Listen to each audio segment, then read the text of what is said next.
Hey everyone, Chris Haddon, Jason Balin here with the Private Lenders Podcast, as always sponsored by our mastermind group for private lenders, hardmoneymastermind.com, and also our own lending company, which we run day in and day out, hardmoneybankers.com. Today we're talking about an important underwriting topic known as the 4 C's of hard money lending, of hard money underwriting. It stands for collateral, character, capacity, credit, in that order, and we're going to tell you exactly why. Yeah, exactly. Like Chris said, in that order. Let's start with collateral. If the collateral is not good, there is no point to continue the conversation with the potential client or potential borrower. Collateral is the most important thing.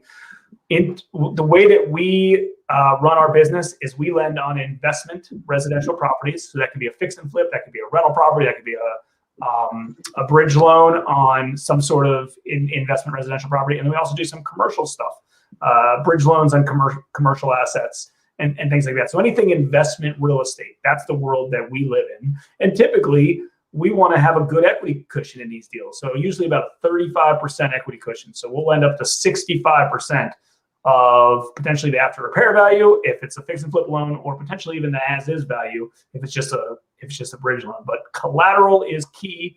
It's the most important thing. It's a high level job for you as the operator of a hard money lending company to understand values in your local market. We only lend in local markets that we know because we're putting our capital and our private capital investors' money on the line. So we only lend locally. I would not encourage you to lend in other markets unless you really understand markets. We're not brokering these loans to other lenders or other banks. We're servicing all these. We're running it ourselves. If we have to step in and clean up a project, we know the areas, they're local. So make sure you get access to MLS. Make sure you understand your areas. It doesn't happen overnight. You can grow with it over time, but these are collateral-based loans, and you need to make sure you understand the collateral. Yeah, just to repeat and emphasize that point a bit, because I think that people don't put enough importance in when they get into the business until they're in it for a while, then you get it. But I don't think people put enough importance on the fact that understanding and arriving at a value of the collateral you're lending against is probably your number one job, right? Like nothing else that you're going to do is going to make a difference. It's not going to be, if you aren't doing that, like all your marketing, your investor relations, like no, all that's for nothing, right? If you aren't properly valuing the collateral. And the reason why it's number one is because if things go sideways in a deal, that is your main recourse, your main way of collecting what you're owed, principal, interest, whatever it may be, by foreclosing on real estate. Like there's judgments involved from a personal guarantee, and that stuff has value, but not nearly as much as lending against collateral. That's why it's number one. That's why it's the top function of your job as a business owner in hard money lending. Yep. All right. So let's go into character. So, I think the term character is overlooked by a lot of lenders because they look at this as, oh, I'm doing a low LTV loan. I have a lot of equity in it. Maybe there's a property worth $300,000 and they only need 100 or 150. Yeah, the collateral is great, but the character is so important. The difference between a good character and a bad character is determined if a deal is going to perform and not perform. And I'll tell you that the loans that don't perform are typically the ones with lower characteristics of a borrower, right? They're not great communicators. They can't execute on the project. They're just shady in general. Hopefully you don't find out that they're fraudulent individuals, but that could happen as well. And yeah, you have your backstop with the collateral. So don't get me wrong. In the long run, potentially the deals will work out fine, but you're going to have some big headaches if you have the wrong characteristics with your borrowers.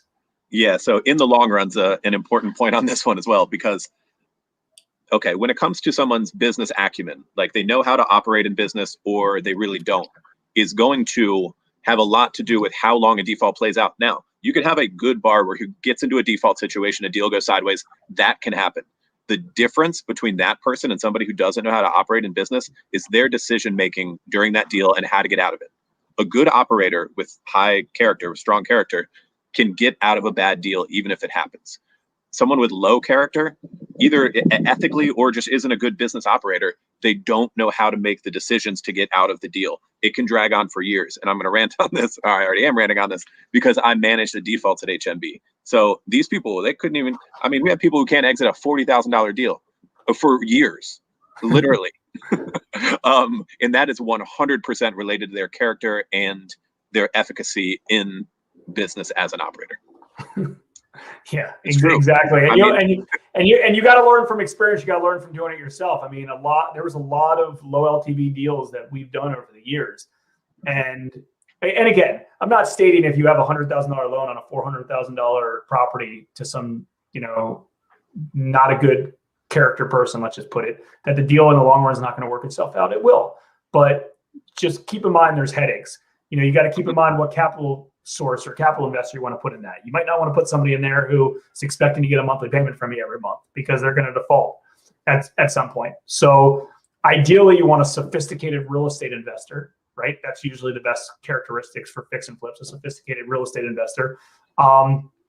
They might be a newer investor, they might be a seasoned investor, but someone that knows what the heck they're doing, that knows how to operate. That's ideal.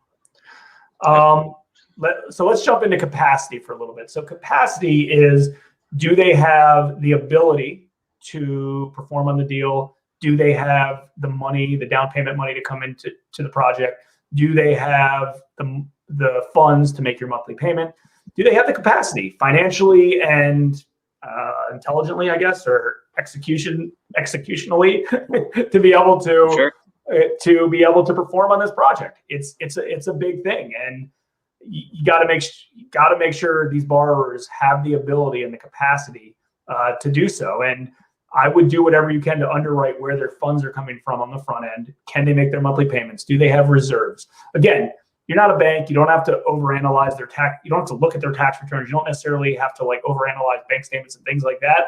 But let's say you do a loan for $150,000 and the borrower needs $40,000 cash to close. Let's figure out where the money's coming from. Do they have 60 grand in the bank, 40,000 for your down payment, plus some money to front construction on the front end, plus some money as reserves and to make their monthly payment? Or are they getting the money from somebody else and borrowing the money? Again, not necessarily a deal breaker if they're borrowing it from somebody else or getting a second or something like that, but it's important to see what their capacity is. If someone only has $10,000 to their name, you can't do a deal for them. It's just that simple. It's just not going to happen. There's too many what ifs where they're going to need, and that asset's going to turn into a liability for them overnight. Soon as they go over budget, as soon as they hold the property for more than they're expecting with monthly payments. That's unfortunately just the case. So make sure you do verify some of that information and make sure they have the capacity. Yeah, 100%. Cash solves a lot of problems in these deals. And it seems to be that people getting into a flip especially are going to need more cash than they realize. You're going to be requiring more of a down payment than they think. They're likely going to go over in construction, and that'll require some cash. And then monthly payments. They all think that they're going to flip a property in 3 or 4 months. And if it ends up being 6 or 7, are they going to have the capacity, the cash, to carry that debt for longer than they anticipated? Yeah, cool. Yeah, credit. Yeah, lastly is credit. Obviously, it's not the most important thing, but it does tell it does paint a picture and tells a story about everything, right? So when someone asks, what's your credit requirement? Well, it depends on the situation, right? I mean, we've seen 700 credit scores with a lot of lates on them. We've seen low 600s with no lates on them or old lates on them. And again, it's not necessarily the score. It's more what's on the report. Does it tell a story? Do you understand it? I mean, there is a common trend that somebody with low credit in a high construction project typically default because they have a hard time managing their money. But again, everything's looked at as a whole. All 4 of these C's are looked at as a whole. And I don't want to say that credit's not important because it is, but just because I've also seen lots of 700 credit scores where they have 2 trade lines for a few $1,000 bucks each. That doesn't accomplish much. Yeah, when you do this for long enough, you can really see the story that's told by that credit report of, just basic responsibility in business and functioning as an adult. Do you pay your bill? If they don't pay any of their bills, they're not going to pay you either. There's no reason to there's no reason to think that they might carry your debt, but they're not paying anyone else.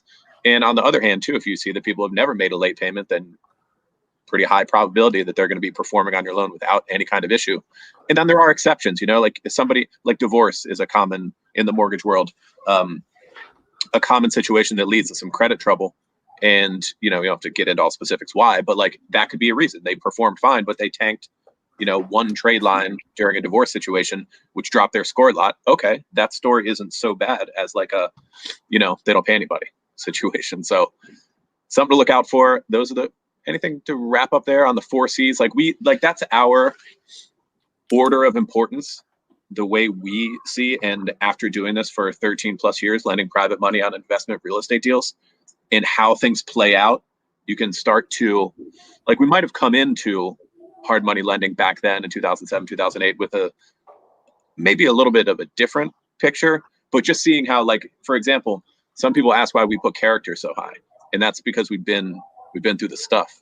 We've been through the situations where somebody's character can tank a job even worse than any of the other C's, right? Like someone with really low character can turn a perfectly fine deal into an awful situation, right? So anyway, that's us speaking from experience of doing this for a long time. We hope that's of some value to you and your underwriting. And anything else to add?